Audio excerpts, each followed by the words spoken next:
Welcome to the Navia line. I am Elfan. The boat will be departing imminently. Please do not stick your head, hands, or other body parts outside the boat. The Aquabus operator is not responsible for any accidents or injuries resulting from doing so. Also, please remember to buy the Steambird, though I don't read it myself. The destination of the current tour is Arenias. Points of interest worth visiting include the Fountain of Lucine and the Opera Epiclese. If you look to the left in the direction we are currently traveling, you will see the famous Fontaine Research Institute up in the sky. An experiment gone wrong turned new sightseeing opportunity. Human ingenuity truly is a wondrous thing.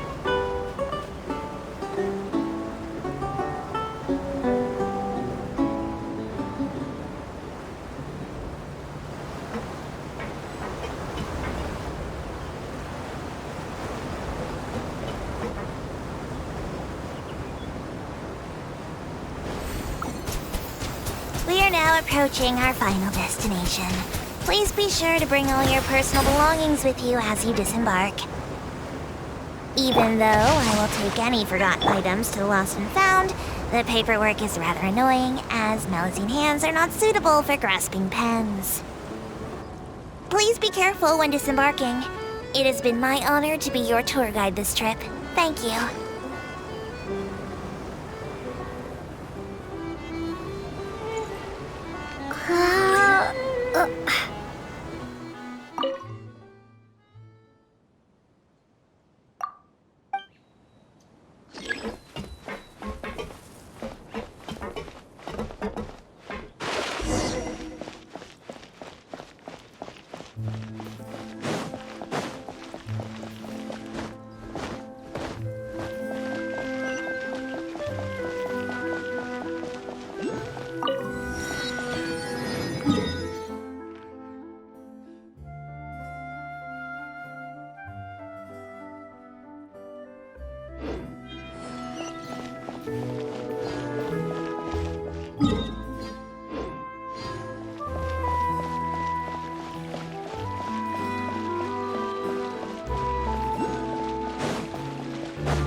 The Opera Epiclese.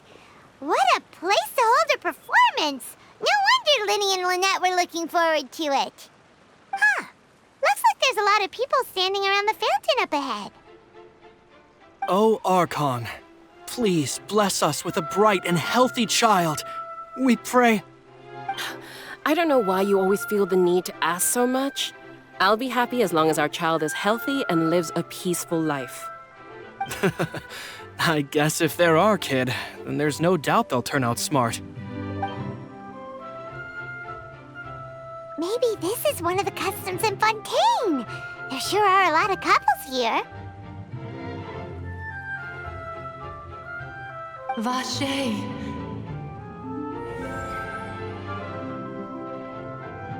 What's wrong?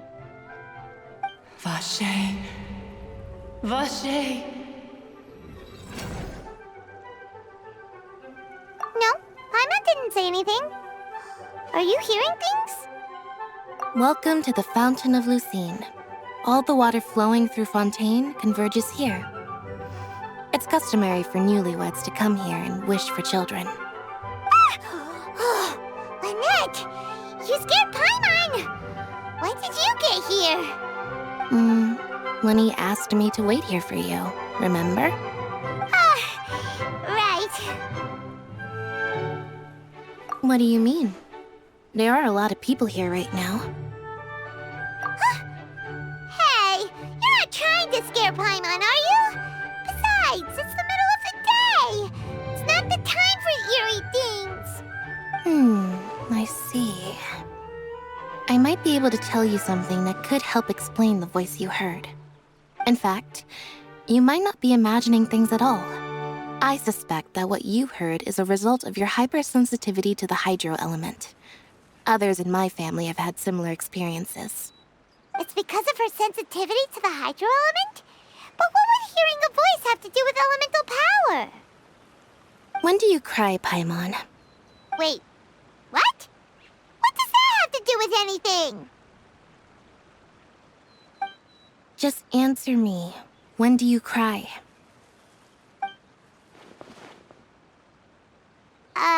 When Paimon's really sad? Oh, and when Paimon's super happy. Oh, and also when Paimon's really, really scared. Then you should understand that tears contain your most intense emotions. Like I just mentioned, the Fountain of Lucine is where all the flowing water in Fontaine converges. Even the tears that fall to the ground will eventually gather here. So maybe what you heard was the intense emotion coming from someone's tears. So, what did the voice say? If you were hearing their emotions, then Paimon wonders what happened to them. Rather than worrying about them, we should worry about my brother first. Don't let that calm look of his fool you. He tends to get pretty nervous just before a performance. So chatting with Linny might help him relax a little before he goes on stage. Oh, right. That makes sense. Let's go in and see Linny.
Lady Farina hasn't changed.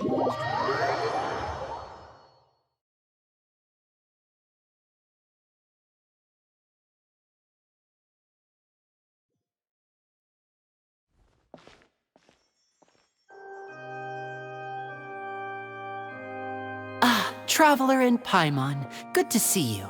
I knew you two would come. Are you kidding? We wouldn't miss it for the world. We've been looking forward to it.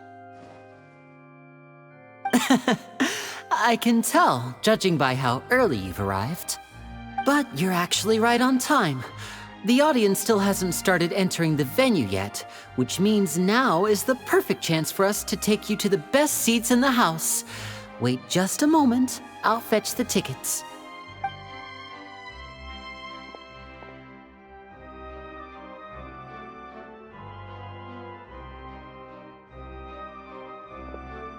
The Opera House has assigned seating, so you always have to make reservations.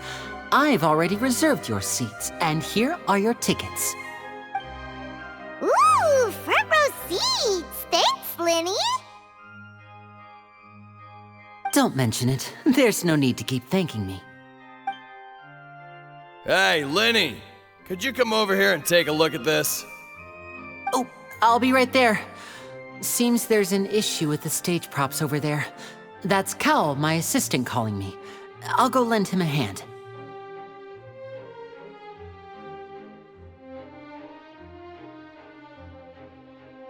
Yeah, we'll just go to our seats. You go ahead, Linny.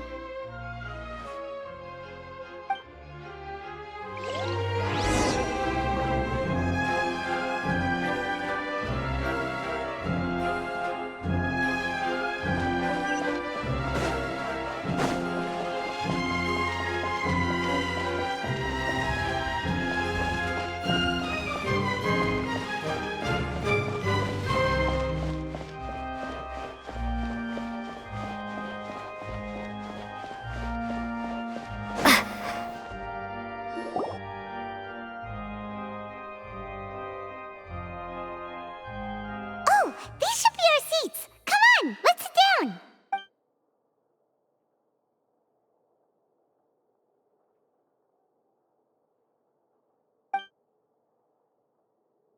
Uh...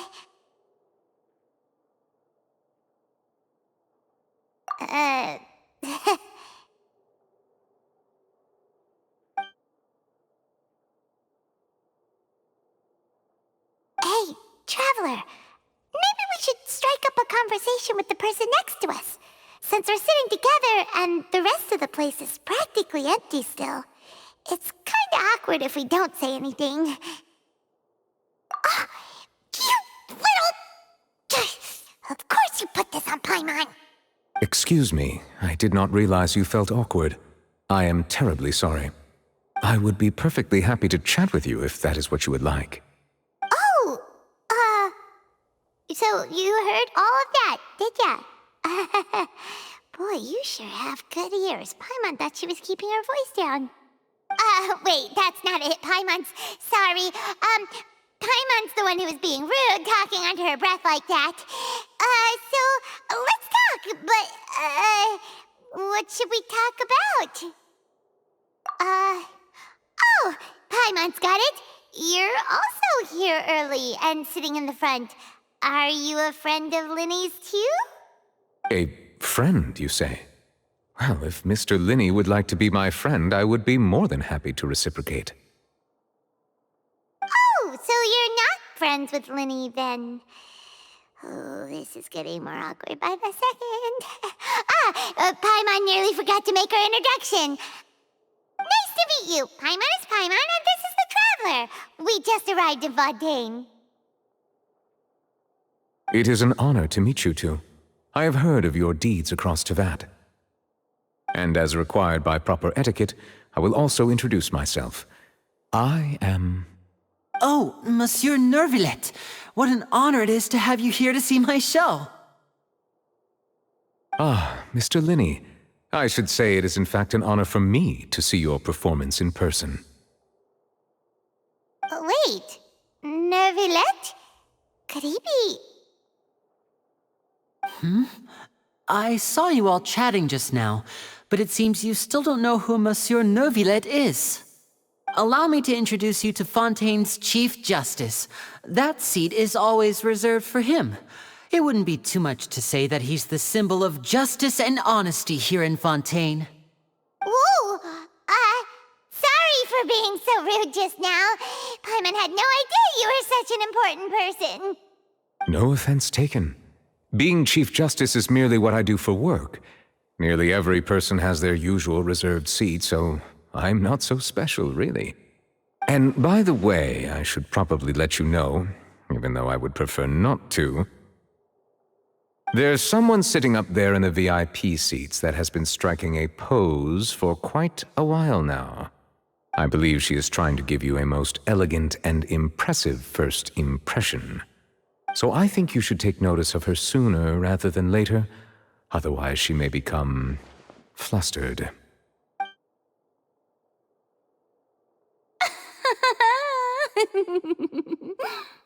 Huh? Oh, it's Farina, the Hydro Archon. Huh. She sure has a smug and satisfied look on her face. Guess she has no idea that you saw right through her act. Very good. That is for the best. No need to pay her any more attention. We may now enjoy the show. Huh? So is this what things are like between the Chief Justice and the Hydro Archon? All right, please wait just a moment longer. I've pretty much finished my preparations, and the performance will start as soon as the audience has made their way to their seats. Yay! The show's finally about to start! Paimon can hardly wait! Paimon's never seen a real live magic show before!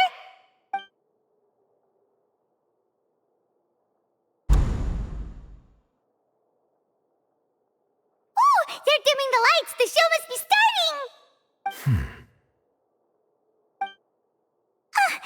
Sorry.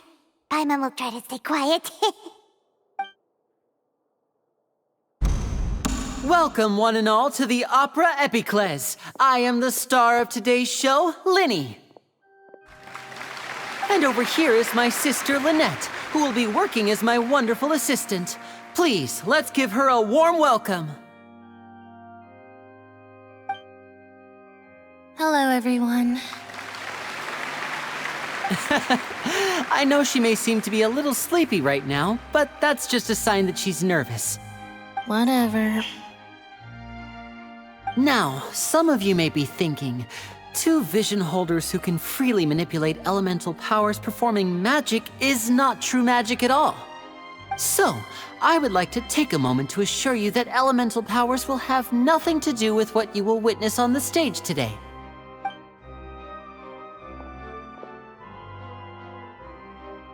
Both Lynette and myself have removed our visions for the show. That way, even the gods won't be able to help us. Oh, good point. That's what makes the show real magic. Now, without further ado, let the show begin. Lynette will now exit the stage to make some preparations. I know you might miss her, but don't worry. She'll be coming right back on stage momentarily. Perhaps in an unexpected way. I'm sure she'll be stealing the spotlight soon enough. Oh, and before I forget, there's one more thing I should say. You never know what can happen in the blink of an eye. A magician's greatest skill is making things disappear or appear. The possibilities are endless.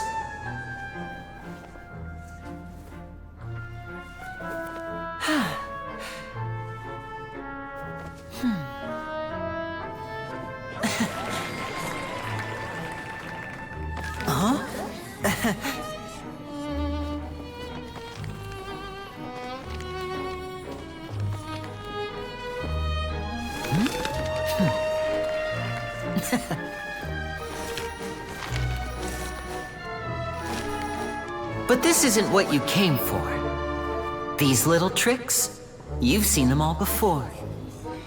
So it's time for something truly extraordinary, don't you think? This one's a little tricky.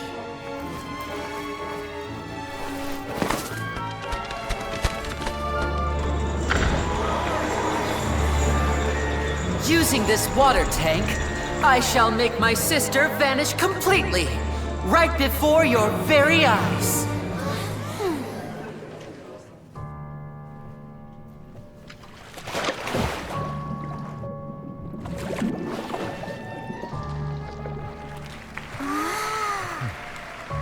It's actually quite simple. She'll just turn into air bubbles and float right out of the top.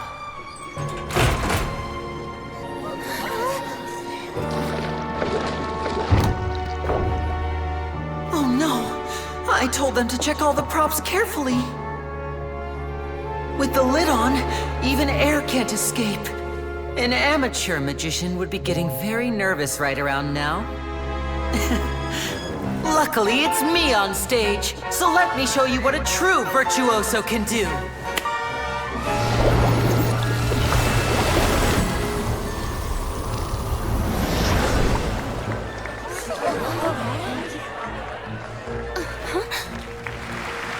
Lynette, are you still there? Don't go too far. We don't want to use up all our magic. Hi, I'm back. Uh-huh.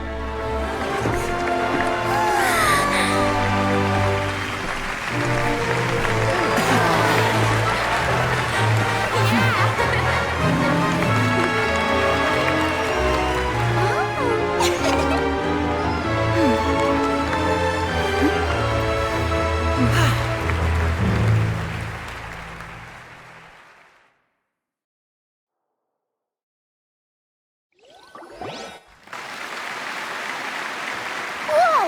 What in the world just happened? How did he do that? Paimon didn't see him do anything. Wasn't Lynette inside the water tank? How did she disappear and then reappear out of nowhere? If we could see easily through his tricks, then that would mean that his skills are still lacking. To appreciate magic, you should focus on the show happening on stage, rather than getting caught up in trying to see that which has been intentionally hidden. Guess you're right. Paimon couldn't believe her eyes when Lynette reappeared. Amazing! Thank you everyone. I'm glad you enjoyed that performance. But our magical journey has only just begun.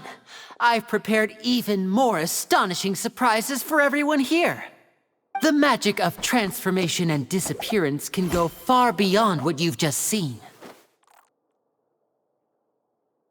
I'm sure many of you are thinking that escaping the water tank was impressive enough, but Lynette is still my assistant after all. In which case, I have ample time to make all necessary preparations. So, for my next trick, I will require the participation of one lucky audience member. Please, if my assistants could bring out the magical boxes now. There are 2 boxes and only 2 boxes.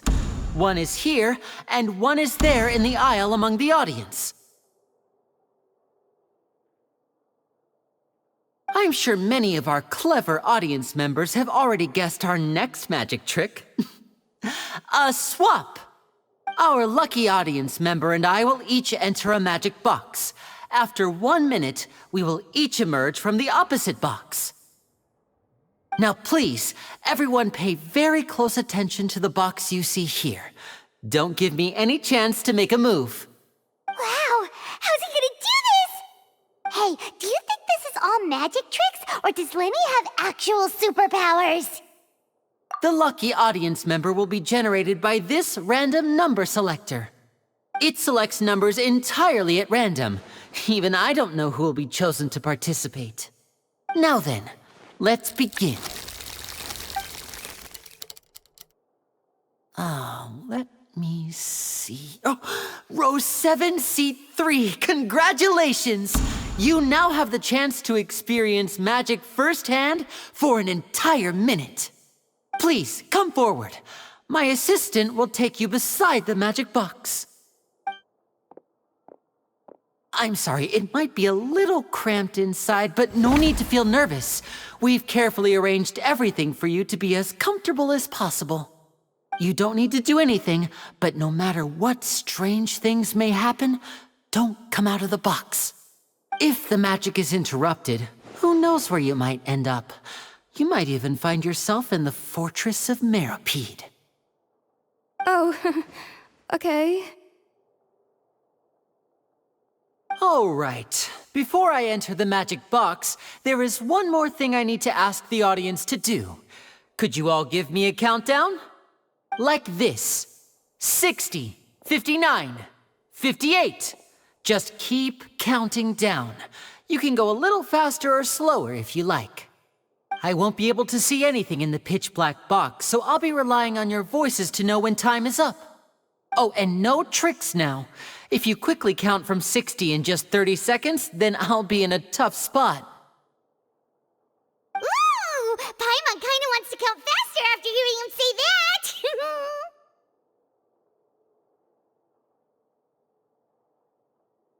No, that won't do. I can see it in your eyes. You still can't be trusted. Let's practice together. Come on, repeat after me. 60, 59, 58. 60, 59, 58! That's right, perfect. Keep it going. All right, I'll see you all on the other side once you've finished counting. 54, 53, 52? Huh? Why aren't you counting, Nervalet? I am counting in my head. I think things are exciting enough in here as it is. Merely a consequence of my identity and personality. Do not worry about me. Just enjoy the show. Oh, all right. You look so serious that Paimon thought you might be feeling uncomfortable or something.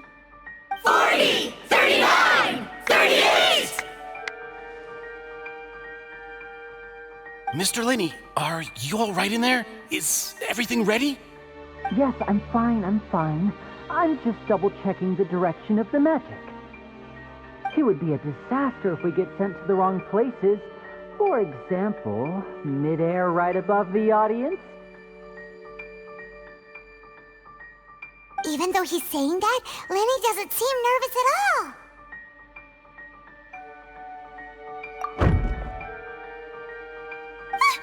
What was that noise? Did you hear it too? Not sure. Anyway, it doesn't seem like anyone's worried about it. 25, 24, 23! What's wrong, Mr. Linney? I can still hear you moving in there. I seem to have accidentally knocked over a decoration. I'm trying to fix it, but it's pitch black in here. I can't tell left from right. Never mind the decorations. There's no time for that. The show is what's important. No, that's unacceptable. I want my show to be perfect. Don't worry, we still have 20 seconds. Hear them counting? 19, 18, 17! It seems things aren't quite going as planned. I apologize, everyone. It feels like you're all starting to count faster, but that's all right. I know it can be tiring to do such a long countdown. 10 seconds and change is still plenty of time. 10! Almost there now. 8! Whew. Swapping two people is harder work than you might think. Even a master magician like me can't guarantee I'll get it right the first time. Hey, wait! Is this the back one? I can't tell. They both look the same inside. Huh? Nope, that's not it. I'll try again. 7! Hey, slow down! Honestly! 5! 4! 3! Whoops! That doesn't count! 0!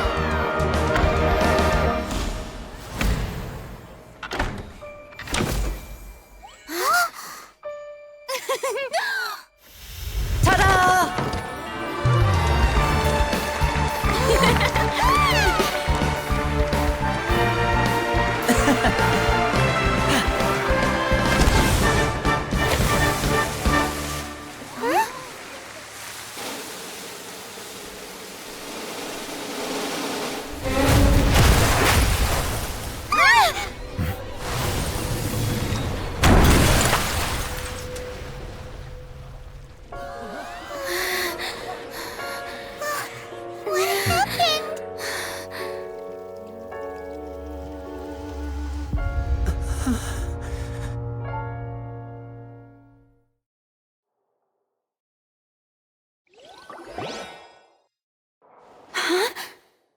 Is this part of the show? Mr. Lenny, you're going to use magic to fix the stage now, right? What happened? Oh no. Maybe this isn't part of the show. The girl was still in that box, right? This performance is over. Medical staff with me. Guards, secure the scene and detain all the performers. Seal the exits. No one is allowed in or out at this time. Yes, that's right. If this was just an accident, then we must investigate the cause. But if this was all part of some scheme, then those accountable will not escape the judgment of the God of Justice. No need to be alarmed, you two. We'll get to the bottom of this soon enough.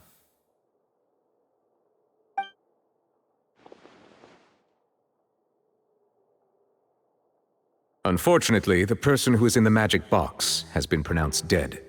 His name was Cowell, one of the assistants in Linny's magic troupe. Apparently, the fireworks on stage ignited the ropes that were suspending the water tank, which then caused the tank to fall onto the stage. As of now, we are still not sure why we found Cowell in the box, rather than the guest from the audience. And after an initial search of the area, the guards have confirmed that the girl is nowhere to be found. It appears that this incident was not merely some mishap with the performance. And there are many indications that it is connected with the case of the serial disappearances of young women. The serial disappearances case? That's the case that Charlotte mentioned before! I know the truth. I can see through the whole thing. Really, using such a shallow and obvious mystery as his finale, did he really underestimate us that badly? I say that our powerful magician, Mr. Linney, is now the prime suspect for the serial disappearances case. Huh? Why me? This whole thing was an accident. No, this all occurred during your magic show, did it not? The missing girl disappeared after being chosen, did she not? The deceased is one of your assistants, is he not? Now that I think about it, that whole speech about magicians making things disappear was nothing more than a provocation, a bald-faced challenge. That can't be right! How can Linny do this? He was in the box on the stage the entire time! We can even hear his voice! Besides, before the show, he told us that he would like to catch the criminal behind the disappearances! He couldn't possibly mean catching himself! Save discussion for a later time, please. Lady Farina, may I assume that your comments just now constitute an accusation against Mr. Linney and his associates, and that you are pressing charges? Huh? I just think that I think it might be a little early to talk about formally pressing charges. But what Lady Farina said just now makes perfect sense. Looks like she's gonna personally deliver justice. A kidnapping and murder carried out under the cover of a magic show. Lady Farina said it all. Of course, my dear people. But what excites me even more than the obvious truth before our eyes is the opponent I'll be facing. That's right. I mean you, Traveler. You'll support Linney, won't you? After all, he was the one who helped you the first time we met. Then there's no problem at all. You know, the Traveler and I already had a duel the first time we met. But with Linney's help, our little duel ended in a draw. But draws really are the most boring possible outcome. So, no more draws. Between the two of us, there must be a clear winner and loser. And what better place to hold such a riveting showdown and decide the true victor than here, on the grandest of stages, the Opera Epiclese. Huh? It wasn't a draw. She obviously lost last time. I understand. Charges have now been pressed, and as such, a trial is in order. Well, Traveler, seems Lady Farina has set you in her sights. But putting her dramatic rhetoric aside for a moment, I would like to ask you, are you willing to act as Mr. Linney's attorney and defend him in this case? Very well. The trial will be held a day from now in the Opera House. Both sides may investigate the scene to build their cases and search for the truth.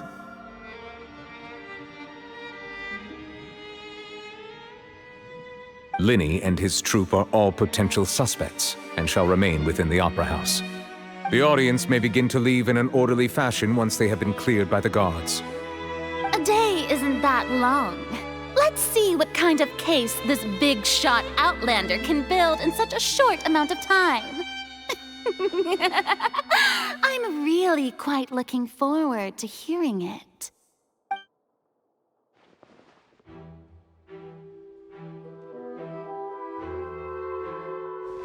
Lenny!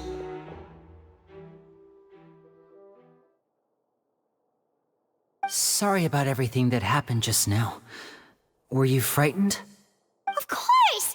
Who wouldn't be scared after witnessing an accident like that?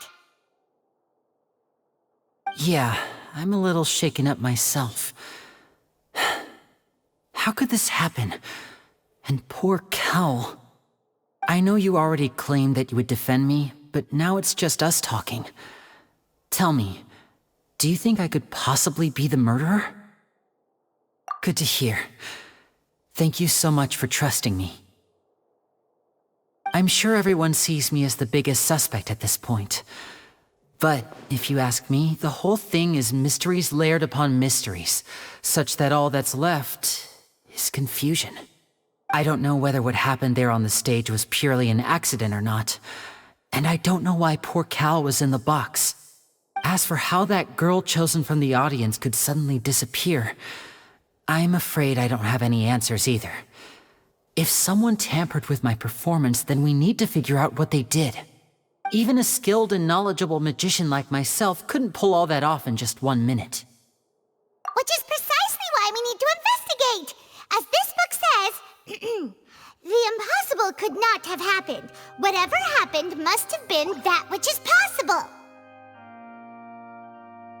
Paimon bought them when we were reading at the bookshop in the city earlier. Pretty cool, huh?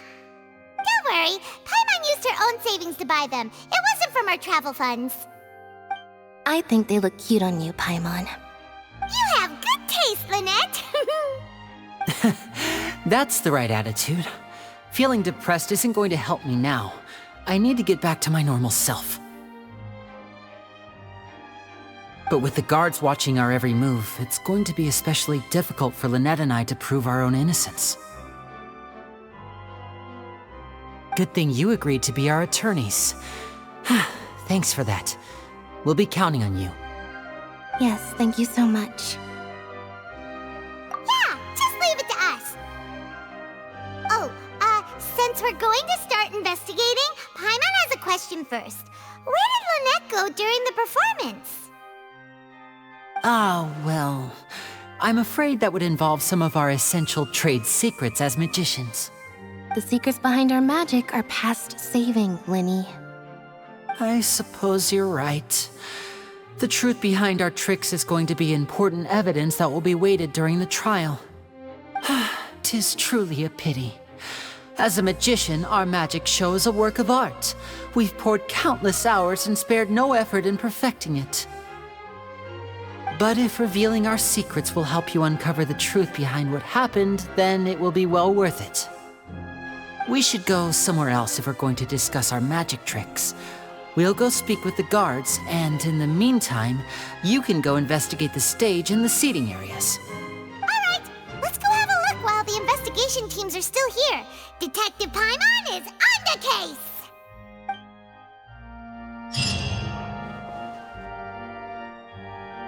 Hello, officer.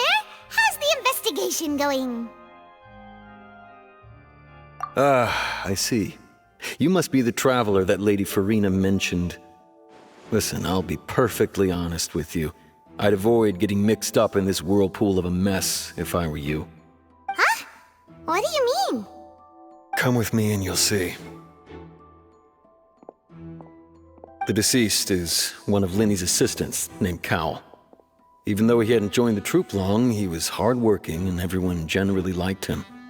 The assistants are usually in charge of setting up and inspecting the props, as well as assisting with the show and keeping the crowd engaged. As you probably saw when you were in the audience, the water tank suddenly fell and smashed the box with Cowl inside it. This is the real mystery.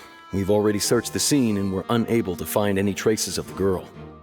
However, if you look carefully, the box was positioned directly under the water tank. The ropes holding the tank were then burned by the pyrotechnics on stage, causing them to snap. All these factors lining up so perfectly makes it hard to see this as a mere accident. If anything, the more logical explanation is that the whole incident was intentionally planned, and Linny is the most likely person to have access to all these areas. But he doesn't have a motive. Are you both good friends of his? Well, you can't say we're good friends, but we've known each other for a little while. So in just a short time, he was not only able to win your trust, but even convince you to act as his attorneys. I know there's no such thing as magic. The real trick of a magician is holding the audience in the palm of their hand. I've seen a lot of cases, and I can tell you that people are the least reliable kind of evidence. Sorry, I tend to be pretty straightforward. Just know that I'm warning you for your own good. Anyway, you may investigate the scene of the crime yourselves if you're curious. Who knows, maybe you'll be able to come up with some new evidence.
I see that you're investigating the area. Well, it just so happens that I'm interested too. If you find any new and interesting leads, be sure to share them with me, all right? We don't have too many thoughts yet. Then why don't I tell you my hypothesis first? The way I see it. And I'll start it with that loud thud. The thud? Oh, you mean the sound that happened during the countdown? Yes, exactly. It wasn't terribly loud, but I suspect that most people heard it. It's just that everyone was awaiting the results of Linny's trick with bated breath, so no one paid it much mind. But now that the incident has happened, the thud has become an important clue. That makes sense. So, what do you make of it? I'm of the opinion that it may have been the sound of Linny's accomplice. Lynette, perhaps. Jumping atop the water tank, or something like that. And when the pyrotechnics went off, she cut the rope, sending the water tank crashing down. But wasn't the noise we heard too loud for that? Perhaps the balance wasn't right, leading to a particularly rough landing. Oh, that's true. I suppose I must reconsider. That does remind Paimon, though. What was with that sound?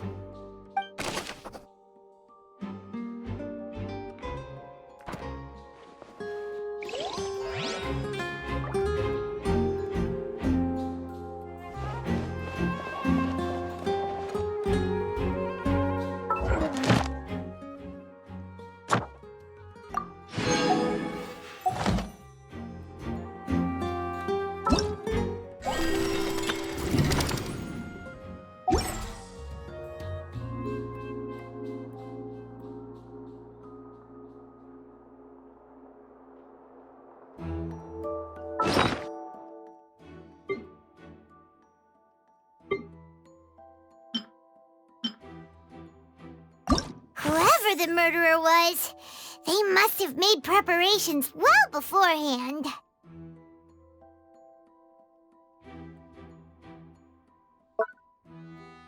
Why would it be him?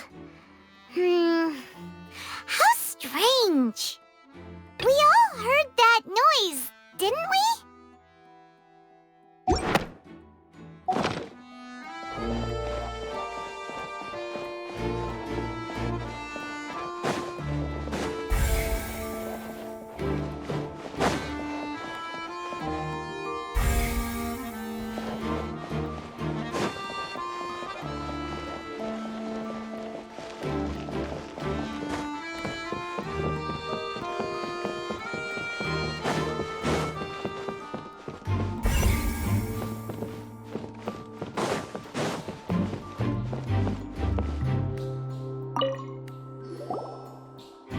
The investigation team has some new findings. Turns out there's an issue with the random number selector after all. See, I told you. What if the machine picked some big guy's seat? You think the murderer would have still made his move then? Sorry to interrupt, but we're helping Linny and Lynette with their side of the investigation. What were you saying about the number selector? There's something wrong with it? You're trying to help them? That'll be a tall order. Linny used the machine to pick a random member of the audience during his performance, right? The lucky girl that later disappeared. Well, we thought there might be a serious problem with the machine, so we had it taken away for further inspection. It turns out that the seat number it picked wasn't random at all. The machine picks that same number every time. I'm sure you already know that you have to make a reservation in advance to get a seat, regardless of whether it's a trial or some performance. In other words, Linny knew who would be sitting where from the very beginning. That much checks out. Linny reserved our seats for us too. Bet you see why I was saying it'd be tough to make a case for Linny. Even though it's bad for Linny's case, Paimon had better write it down.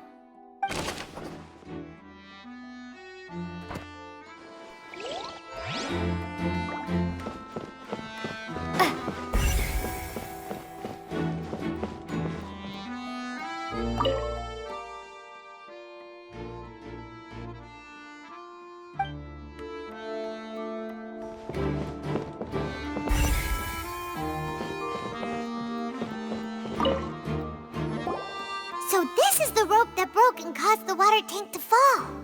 The rope looks pretty durable. How can it be burned through so quickly by fireworks? Why are you suddenly so serious, Traveler?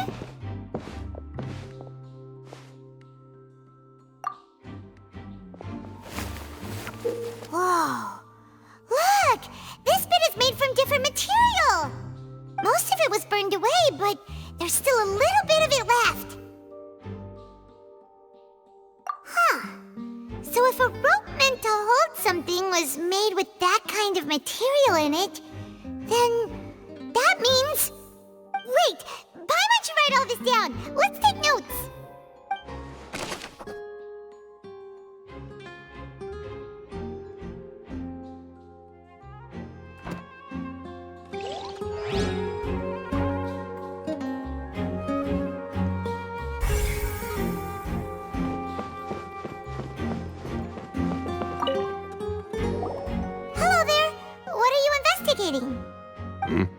Oh, this location has also been cordoned off because the Magic Troop members are currently considered prime suspects. The investigation team is still collecting evidence. The seats were all booked in advance, so we were able to deduce the missing woman's identity by checking the guest list. Sure, it's not like this is confidential information. We will publish it later anyway when we petition the public to help us find the missing person. Her name is Halsey. She's a painter from Fontaine who's made a bit of a name for herself.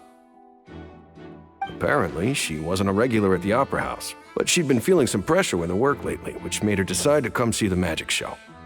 The Magic Troop members all claim not to know her. We have looked into her social connections. It seems that she has no personal grievances or conflicts of interest with the suspects. Simply put, she wasn't related to the Magic Troop at all. which matches the features of the previous serial disappearances.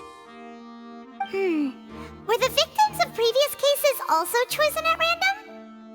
That's how it seems to us, in any case. Apart from the fact that they were all young women of around the same age range, there really weren't any other connections between them. Okay then. No need to be so formal. If you do happen to see the missing girl, please be sure to contact us. It is of utmost importance that we get to the bottom of these disappearances.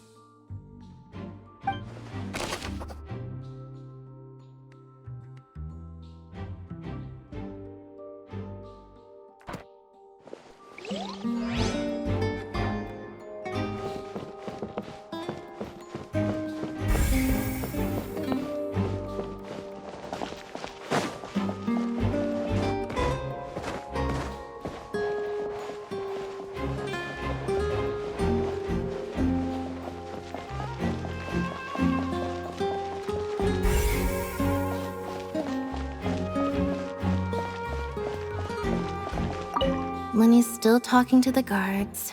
It seems he'll have a lot of explaining to do. I think someone will be assigned to monitor us later, but that's alright.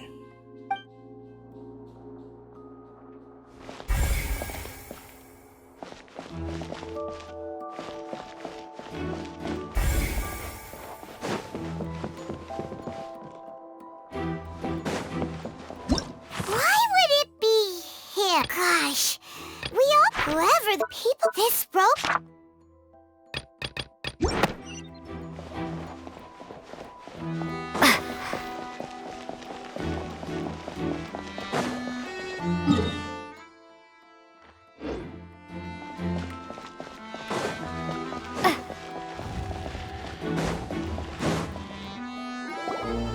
Hey, you!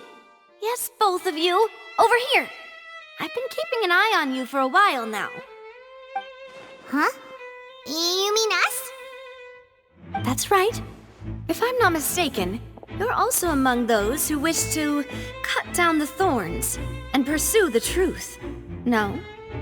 And by the looks of it, you're not from Fontaine. Well, you're right on the more about that one, but who are you? Have you never heard of the Spina di Rosula? From mediating disputes and providing protection to solving conundrums, you name it, Spina di Rosula does it.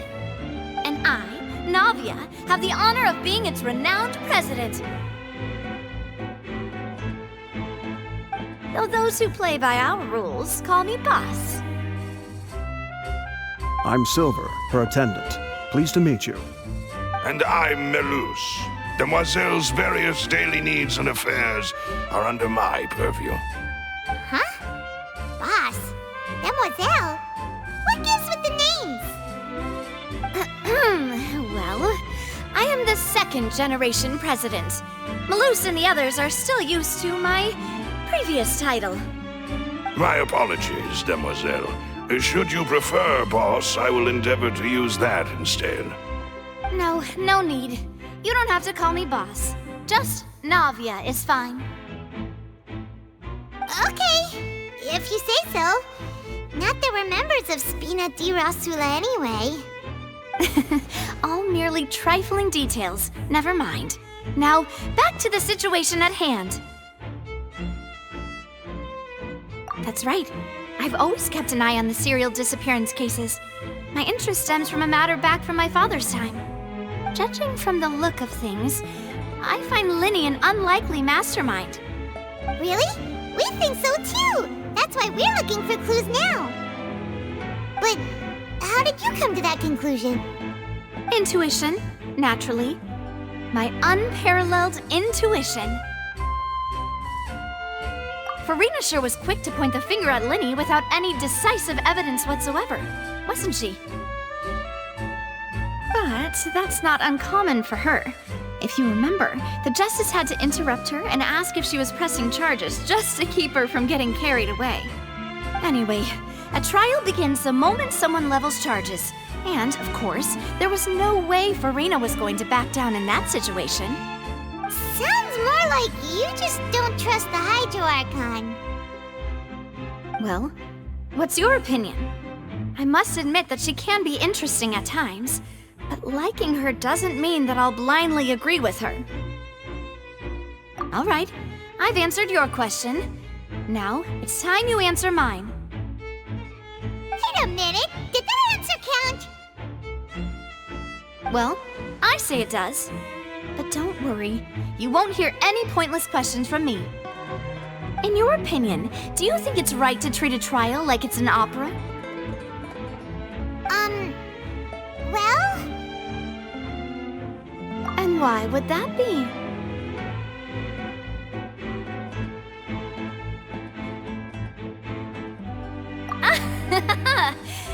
See, Silver and Maloose? I told you they'd be different. Most astute of you, demoiselle. I too think that the traveler's response was most excellent. No matter how wonderful the script or how fervent the audience's expectations may be, the trials that go on stage here must be based in fact. And if that can be done, boss, then... All right, that's quite enough, Maloose. Anyway, I like your answer. You passed with flying colors. Now, I need to make some preparations, following which our joint investigation shall commence. You two shall be my assistants. Wait! Since when did we become assistants? Oh, well, I can be the assistant, sure. Or your companion, if you like. I'm really not that fussy. That's more like it. Far be it from me to brag, but I believe that Demoiselle's intuition will be instrumental in uncovering the truth. You wish to save a friend from false accusations, and we wish to unravel the disappearances. In this sense, our goals are aligned. You have a point. You're quite the talker, aren't you, mister? And what about you over there? What do you think? You seem like you've got something on your mind. I have nothing to add. Oh, alrighty then. We'll be making some preparations first. Just be sure to let us know if they start revealing Lenny's tricks. Thanks!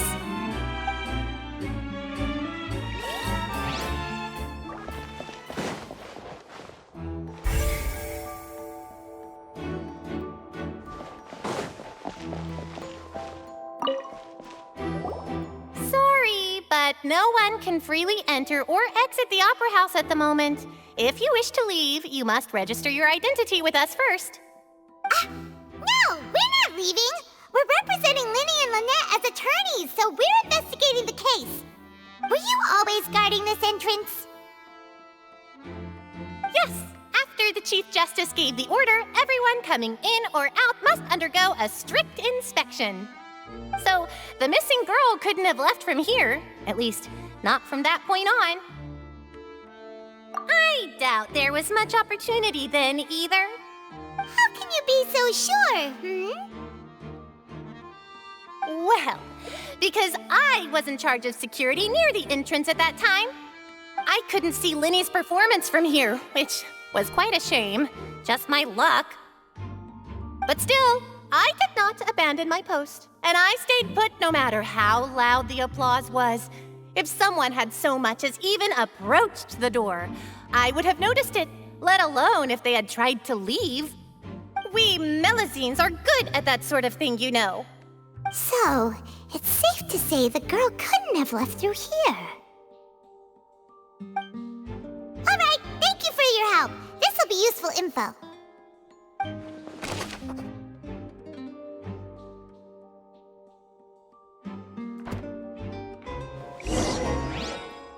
We've checked everything of note here at the performance venue. Paimon wonders how Linny's discussion with the guards is going. Let's go see, shall we? Ooh, things are getting interesting, huh? We're about to see how magic is made.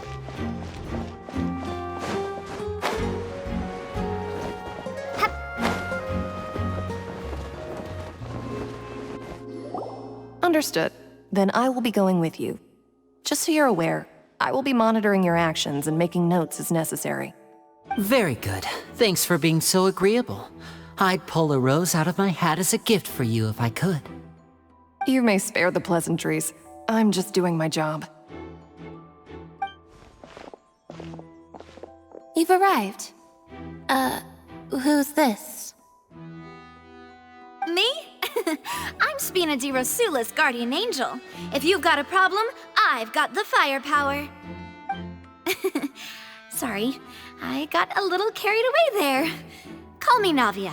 I'm a partner of theirs, and will be helping investigate this whole situation. And these are my companions. Would you mind if they join as well? Fine by me. Oh, new helpers? I would be most grateful. Well, let's just say we're tagging along. It's not every day you get to see the secrets behind magic performed on such a large scale. I appreciate your kind interest. Come with me. We'll be heading below stage. Huh? Below stage? Yes, a world of secrets is hidden beneath this magic box, prepared specifically for this switcheroo trick. But before I reveal everything, you should have a look first. Notice anything strange here?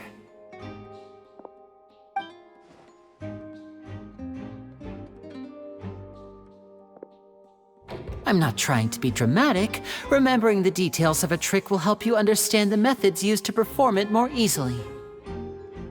Huh. Weren't there balloons and other decorations here? Where did all that go? Ah, good eye. That said, you're still far from discovering the answer. The back? You mean the inside of the door? What's different about it? Paimon didn't notice anything. Very good indeed. I thought you might not be able to catch that, given that you were sitting in the first row. The back of this door was patterned. Those patterns are now gone, replaced by a smooth wooden board. So, if you put 2 and 2 together, what do you get? Exactly. All right, let's go. I'll tell you how it works as we head down.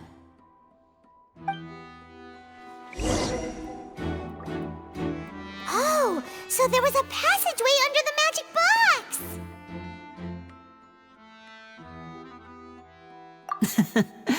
I knew you'd figure out most of it as soon as you saw this place. The 2 magic boxes are positioned right above the 2 entrances of the tunnel. See this flatbed trolley? The box with the lucky audience member in it would be shuttled over to the other side using the trolley. This trolley can raise and lower and even rotate, ensuring that the box will face in the right direction. I see. So that's the purpose of the box inside another box. Precisely. The inner box would descend after the audience member was put inside and be moved along the trolley, all while the outer box would remain on stage as if nothing had ever changed. So that's how you did it! Once the box was lowered, the trolley would store some energy through this device here, with which it would complete the rest of the steps. The audience member would only be able to feel some slight movements in the dark, and by the time she walked out, she would already be back on stage. Right! You were talking that whole time, and you even came out for a moment near the end! Ah, yes. A phonograph operated by Lynette was used to achieve that effect. My assistant and I had already scripted our conversation beforehand. When the countdown began, I had already gone to the opposite box via a tunnel using that ladder. And what about Lynette? Where was she? I was in the mezzanine space in the back of the box. Oh, interesting! That's how we were able to coordinate Linny's lines with the assistant. And by the way, I was the one who walked out of the box at the end. I mean, we are twins. All it takes is a change of clothes and no one can tell who's who. And that's my favorite part of this trick. Only Lynette and I can perform it. So that's how it all worked! Wow! Every detail you revealed was more amazing than the last! Lynette would briefly walk out of the box and then go back in, jumping into the tunnel and escaping before the box on the trolley could finish ascending. And then I walk out of the other box in the audience area, and the trick would be complete. The operative word here being would. But as you saw, Cal was in the box, not our audience member. She, on the other hand, mysteriously vanished. We really don't know how that happened. If not for that interlude, this would have been an astonishing trick. I probably never would have figured out how you pulled it off. And yet, to think that someone was able to use this magic trick to commit a crime. Could we have a look around? I think we can come up with some more leads. This is the scene of the crime, so Linny and Lynette are not permitted to stay here. I'll escort them back up. Yes, of course. No need to be so strict now. I won't disappear into thin air, you know. Thanks, everyone. We're counting on you.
What's this? Looks like a hook tied to the end of a rope. Huh?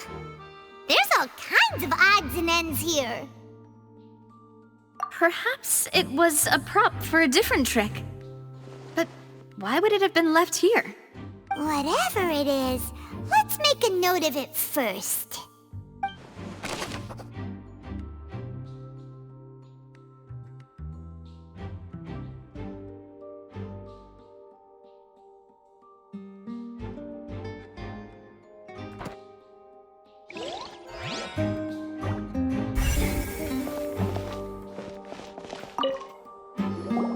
The floor is wet. Please be careful not to slip. Speaking of which, why would there be water here? Oh, Paimon knows! It's one of those tricks where you pour water into a jug and then flip the jug over only for the water to disappear? And here's a broken vase. Huh. Did the trolley knock it down while moving? That can't be. The trolley moves along tracks from start to finish. It couldn't have hit the vase at this distance. Let's note this down too and think about it later.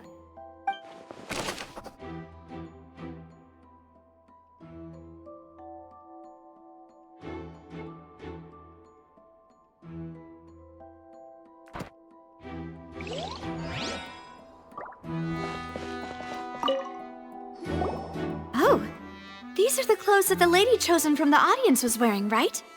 Her clothes are here, but she's nowhere to be found.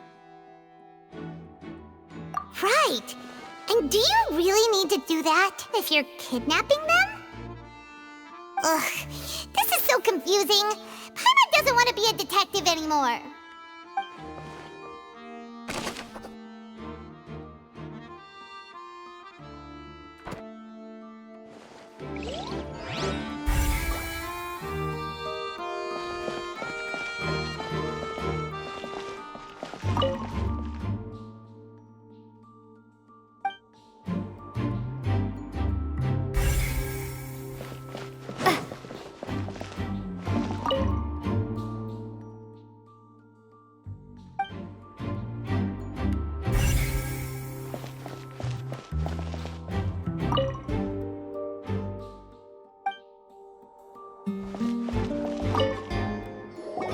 What is this place?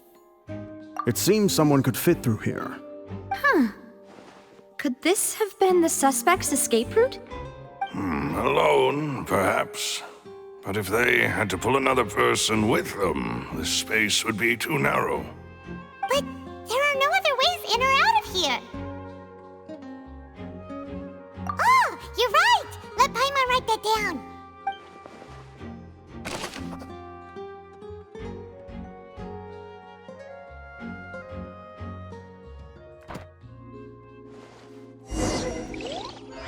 Seems we're just about done investigating down here. Yes. Let's head back up.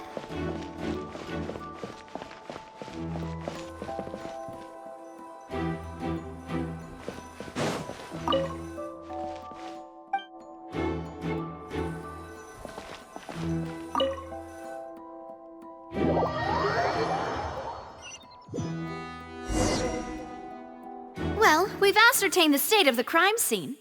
Let's find a place to sort out our findings once Malus returns. Seems to me that there are several things that don't add up here. Apologies for the wait, demoiselle. So, what did the guards say? Did the criminal escape through the vent? They believe the odds of that are very low, since the vent leads to the Opera House's basement. The guards have checked the area carefully. No one left through the basement during the performance or after the incident, and no one was found hiding there. So the tunnels become like a secret chamber then! You know, like the kind you usually see in novels. The plot thickens. Halsey's disappearance and Cowell's death are both quite inexplicable. No wonder Farina was so confident in her accusation. All the current evidence points toward Linny and Lynette. In other words, the charges are very likely to be upheld unless we make some considerable progress. Charges and then trial. So if the charges are upheld, they'll announce a sentence? That's right. This is how a trial goes in the Opera House. During the proceedings, the Chief Justice and the Oratrice will hear statements from both sides. That's right. This is how indemnitium is produced. The statements from both sides, the defenses from attorneys, witness testimonies, and even the audience's emotions will all be projected on the Oratrice. To put it simply, it's as if the Oratrice has its own will, and is a judge in its own right. This also precludes any kind of favoritism on the part of the Chief Justice. Not that this has ever happened anyway. Once both sides have finished speaking, the Chief Justice will make his final decision. This, too, will be used by the Oratrice as a reference. Then, finally, the Oratrice will be consulted by officials. The result it returns is the will of justice itself. Huh? So that machine is the one that actually decides? Paimon thought Neuvillette called the shots. In practice, there is very little difference. Both have always come to the same judgment, which is why people have great faith in the Chief Justice. Ah, yes, the guards also asked me to convey that none of us will be allowed to leave this place before the trial. Huh? Why? Because we've chosen to act as the twins' proxies. That makes us persons related to the case.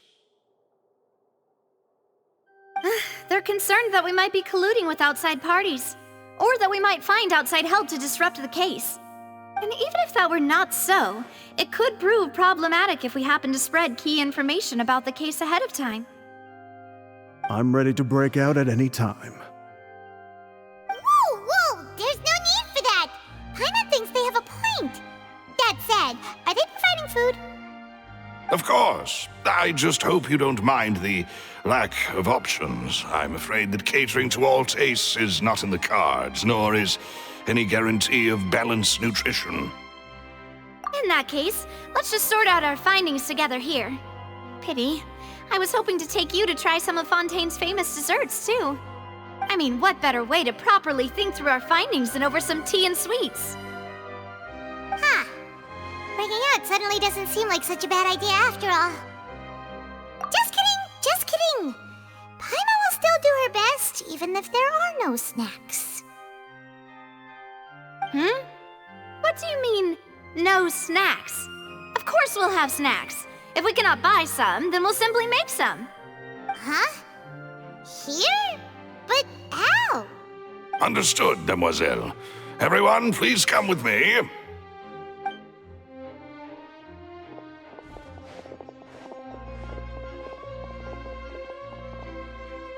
Wait, you're carrying a portable stove with you? Yes, I must be prepared to meet the Demoiselle's baking needs whenever the fancy strikes her. I have eggs, sugar, and almonds at the ready. Good work, you two. Then I'll get to it. Please sit tight for a moment. You'll get to taste my awesome snacks soon enough. These three are quite the interesting group.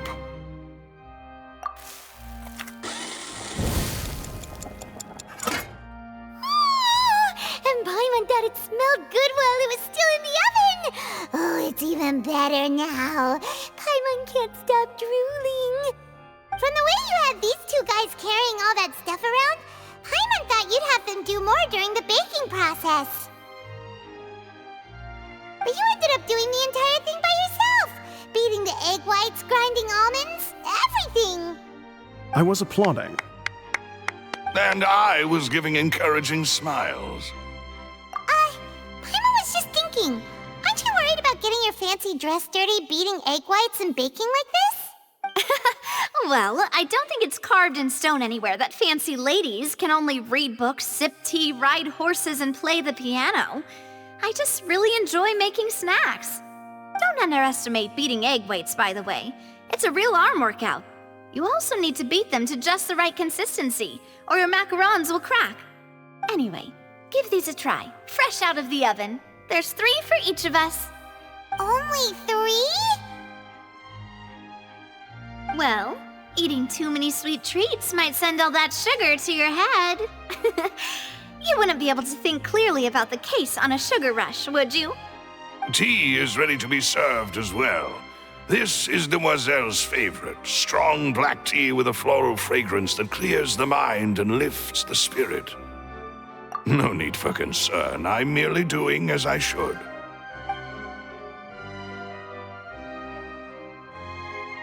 All right then. Down to business. As Paimon mentioned previously, the tunnel seems to be something of a secret chamber. However, we can assume that Linny and Lynette were not alone within it. Some criminal also occupied its sealed confines.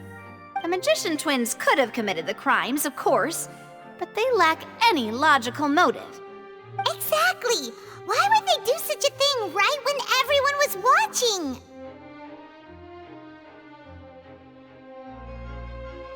The flower vase and the thud we heard during the performance could indicate some altercation between Halsey and the criminal in the tunnel, resulting in the shattering of the vase, the discarding of her clothes, and her abduction.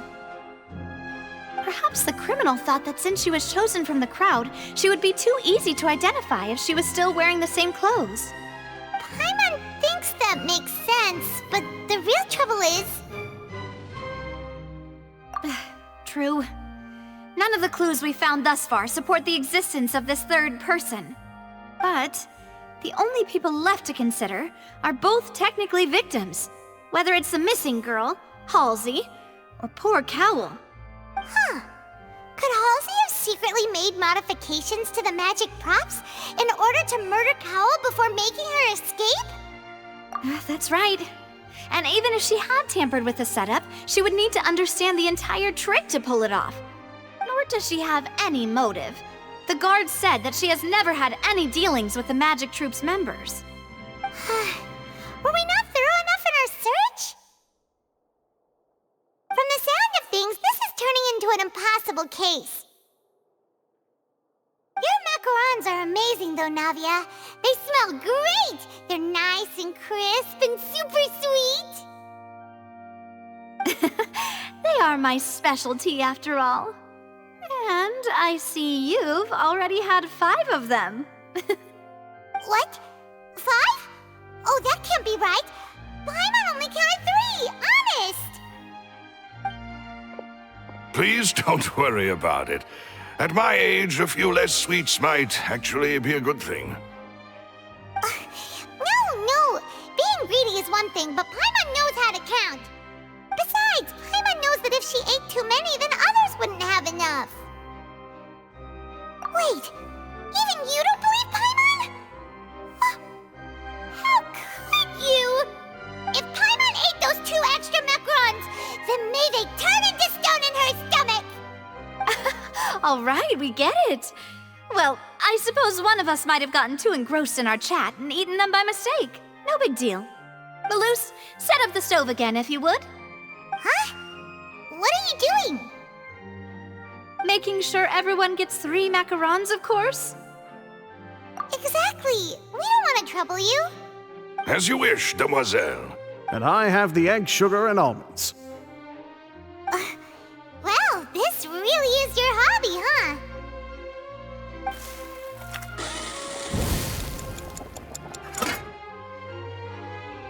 Well, that's it for snack time. I'm going to have another look around the area. I don't know what we're looking for yet, but we've still got some time. As attorneys, I suggest the 2 of you think the case over again. It would be awkward if you got all tongue-tied on stage during the trial. All right, thanks for your help, and for the snacks. It was nothing. A small task for the Spina di Rosula. Silver, Maloose, it's time to go. I'll be back if I find anything new.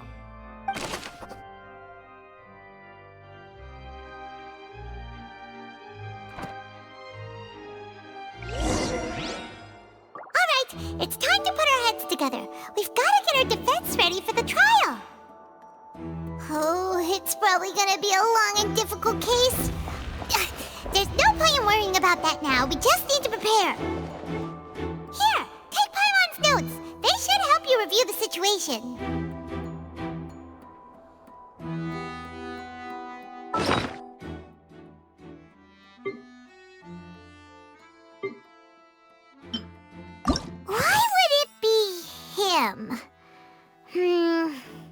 That size wouldn't have been a problem for Paimon. Taking a ton, and that's why well, whoever the murderer, this is probably Paimon doesn't get this at all.